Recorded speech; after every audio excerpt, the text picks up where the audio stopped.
பாஜக ஒருங்கிணைப்பு குழு அமைப்பாளர் எச். ராஜா இன்று 6:09 காலை திருச்சி திருச்செந்துறை கோவிலில் தரிசனம் செய்துவிட்டு பத்திரிகையாளர் சந்திப்பு நடைபெற்றது.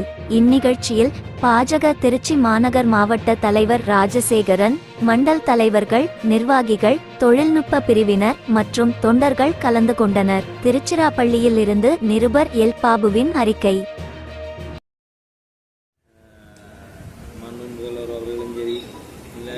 கவிஞர் கனிமொழியா தூத்துக்குடி எம்பி அவங்களும் சரி பேசுகிறீங்க.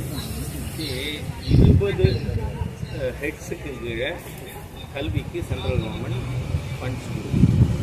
19 பிரச்சனை இல்லை. பிஎம்ஸ்ரீக்கு அதில் நீங்கள் மெமரண்டம் ஆஃப் அண்டர்ஸ்டாண்டிங் சைன் பண்ணினால்தான் கொடுக்க முடியும். தமிழ்நாட்டில் 16,000 பள்ளிகளுக்கு கட்டடங்கள் கட்டவும் உள்கட்டமைப்பு வசதிகளுக்கும் பிஎம்ஸ்ரீ திட்டத்தின் மூலமாக பயன்படுத்தணும். அது நீங்கள் கைது போடல வரல, என்ன கம்ப்ளைண்ட் பண்ணுறதுக்கு என்ன இருக்குது? அதாவது 2006-11 பட்டியல் சமுதாய மக்களுக்குன்னு அவர்கள் நலனுக்குன்னு ஒதுக்கின நிதியை நீங்கள் தொலைக்காட்சி கொடுத்துருக்கீங்களா இல்லையா? சிஏஜி ரிப்போர்ட்டில் இருக்குது. அந்த மாதிரி டைவர்ட் பண்ணுற மாதிரி இதில் பண்ண முடியாது. அது வந்து பிஎம்சிக்கான ஸ்கீம்ல நாங்கள் கேட்கல, ஏற்கனவே இருக்க ஒரு ஸ்கீம்ல தான் கேட்குறோம். தப்பு தப்பு. நீங்கள் ரிப்போர்ட்டரா? நான் ரிப்போர்ட் இல்லைன்னா நான் கட்சிக்காரங்க கேள்வி கேட்க அனுமதிக்கிறேன். அதனால் நீங்கள் கேட்கலாம். Very liberty. அந்த ஃபண்டு அதில் கையெழுத்து போடணும். ஏன்னா மார்ச் 2023 அன்றைய சீஃப் செக்ரட்டரி சிவதாஸ் மீனா அவர்கள் நாங்கள் இதுக்கு கமிட்டி போட்டிருக்கோம், இந்த மெமரண்டம் ஆஃப் அண்டர்ஸ்டாண்டிங் நாங்கள் சைன் பண்ணுறோம் அப்படின்னு கமிட் பண்ணியிருக்காங்க. கமிட் பண்ண பிறகு நீங்கள் இன்றைக்கி பேக் அடிக்கிறீங்க. ஆளுநர் அவர்கள் 2 விஷயம் தெளிவாக கேட்டிருக்காரு. 10வது படித்த பையனுக்கு 4ஆம் கிளாஸ் பாடம் படிக்க வரல. இது பல சர்வேக்களில் சொல்லப்பட்ட விஷயம். அதே மாதிரியா 8ஆம் கிளாஸ் பையனுக்கு 3ஆம் கிளாஸ் கணக்கு போட வரல. அப்போது ப்ரைவேட் ஸ்கூல்ஸில் படித்து தனிப்பட்ட முயற்சியால் கவர்மெண்ட் ஸ்கூல்லே படித்தாலும் அந்த மாதிரி இருக்கக்கூடியவங்களோட அச்சீவ்மெண்ட்ஸை உங்கள் திராவிடியன் ஸ்டாக் அச்சீவ்மெண்ட்டாக எடுத்துக்காதீங்க. ஏன்னா நான் என்ன சொல்கிறேன் சார், அரசு பள்ளியில் படித்த மாணவர்களுக்கு மருத்துவ கல்லூரியில் 7.5% இடம் ஒதுக்கப்படுது. இல்லைன்னா என்ன? அதே இது தனியார் பள்ளிக்கூடத்துக்கு கொடுக்கல இல்லை. அப்போ என்ன தெரியுது? ஆப்வியஸ் தனியார் பள்ளியில் கற்பித்தல் இதே பார்த்து ஆளுநர் பயன்படுத்தியிருக்காரு.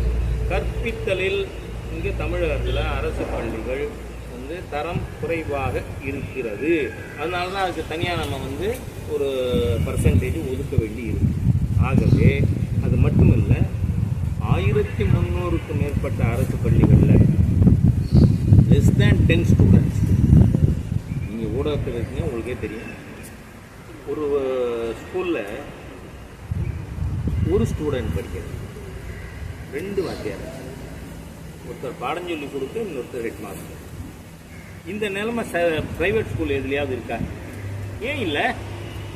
அரசு பள்ளிக்கூடத்தில் பல்லாயிரக்கணக்கான ரூபாய் சம்பளம், ப்ரைவேட் ஸ்கூலில் 6,000, 8,000, 4,000. ஆனால் அந்த குழந்தைகள் டே பெர்ஃபார்ம் வெல். ஸோ தமிழ்நாட்டில் அரசாங்கம் திராவிடியன் ஸ்டாக்கு திரு ஸ்டாலின் அவர்கள், கனிமொழி, உதயநிதி இவங்களோட நிர்வாகத்தில் இருக்கக்கூடிய பள்ளிக்கூடம் எப்படி இருக்குது, தனியார் பள்ளிக்கூடம் எப்படி இருக்குன்னு பார்த்தா தரம் குறைவாக தான் இருக்குது. Let accept. காரணம் என்னென்னா, நம்மகிட்ட குறை இருக்குன்னு அக்செப்ட் பண்ணலைன்னா அதை நிவர்த்தி செய்கிற எண்ணம் வராது.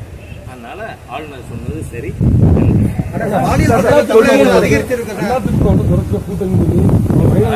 பாருங்க, நான் ஏற்கனவே சொல்லியிருக்கேன், என்ன தப்பு செய்ய தூண்டக்கூடாது. நீங்கள் அதாவது நான் 35 ஆண்டுகளாக கட்சியினுடைய நிர்வாக பொறுப்பில் இருக்கிறவன். இன்று வரை கூட்டணி குறித்து நான் கருத்து சொன்னதே இல்லை. இன்னைக்குன்னு ஆகவே கூட்டணி குறித்து நான் எதுவும் பேச மாட்டேன். நன்றி.